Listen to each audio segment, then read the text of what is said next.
সভাপতির গরু দেরিতে জবাই করায় মার খেলেন ইমাম, এমনকি চাকরিও হারালেন তিনি। এ খবর জানার পর ডিবিসি নিউজের গাজীপুর প্রতিনিধি সংবাদ সংগ্রহ করতে গেলে আক্রমণের শিকার হন তিনিও। পুরুষ মানুষের আপনি মহিলা মানুষের গায়ে হাত দিচ্ছেন কেন? আমি গায়ে হাত দিচ্ছি কেন? আমি কইছি এটা সরাই আপনারা সরাই। আমরা রেকর্ড আছে বলে থাক, রেকর্ড থাকলে আমরা যা করেন অসুবিধা নাই। ঈদের দিন সকাল 10টার দিকে গাজীপুরের শ্রীপুর পৌরসভার 4 নং ওয়ার্ডের ভাংনাহাটি মধ্যপাড়া বায়তুন নূর জামে মসজিদে ঘটে এই ঘটনা।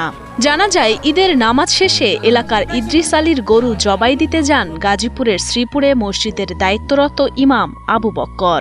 এ সময় মসজিদ কমিটির সভাপতি কফিল উদ্দিন তার কোরবানির পশু জবাইয়ের জন্য ইমামকে ফোন দিয়ে যেতে বলেন।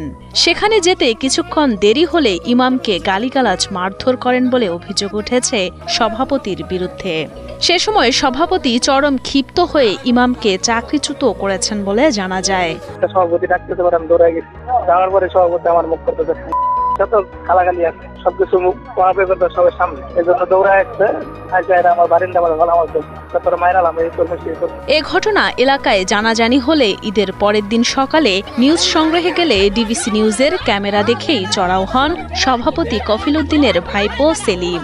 শুধু তাই নয়, সেলিমের স্ত্রী মাহমুদা ও মা রাহি বেগম ভেঙে ফেলেন ডিবিসি নিউজের ক্যামেরা ও গাজীপুর প্রতিনিধির মোবাইল ফোন। এই যে ঘটনাটা ঘটলো, আমরা আসলাম সংবাদকর্মীরা, আপনাদের বক্তব্য ছাড়া তো আমাদের নিউজ কভার করতে পারবো না, তাহলে আপনি আমাদের সাথে এরকম খারাপ আচরণ করলেন। আমি প্রাথমিক যেটা করছি এটা আপনাদের লোক একটু দুঃখিত, খারাপই করে লাইছি, কিন্তু পরে আপনারাও শান্ত হয়েছেন, আমিও শান্ত হয়েছি। কফিল উদ্দিনের পরিবারের দাবি মারধর নয়, তাদের মধ্যে হালকা ধাক্কাধাক্কি হয়েছে, যার কারণে নিজে থেকেই চাকরি ছেড়ে চলে গেছেন মসজিদের দায়িত্বরত ইমাম। মসজিদে ভালো একটা হুজুর পাই না, যে হুজুরা 2 দিন পরে জায়গা বালা ব্যবহার করে না। হুজুর মানুষের বালা ব্যবহার করে, অনেক আঙ্গুর একটা বালা হুজুরের দরকার। কথা মতন আমরা যেভাবে কমিটিরা যেভাবে কথা বলে এভাবে চালে তো না, তার ইচ্ছা মতন চালে।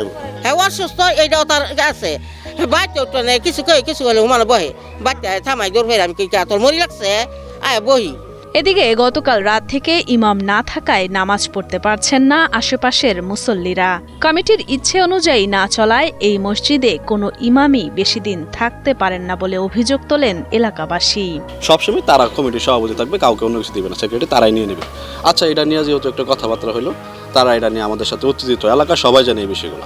কফিল উদ্দিন ও তার ভাইপো সেলিমের এমন আচরণ নতুন কিছু নয়। এলাকার জনপ্রতিনিধিও ক্ষুব্ধ তাদের সব কাজ নিয়ে। তার সাথে খারাপ বিহেভ করা এটা মোটেও উচিত হয় না, আমার দৃষ্টিকোণ থেকে উচিত হয় নাই। মানুষের সাথে কি আচরণ করবে সেটা তো ওরা শিখেই নেই, ছোট থাকতে শিক্ষাই নেই এদের।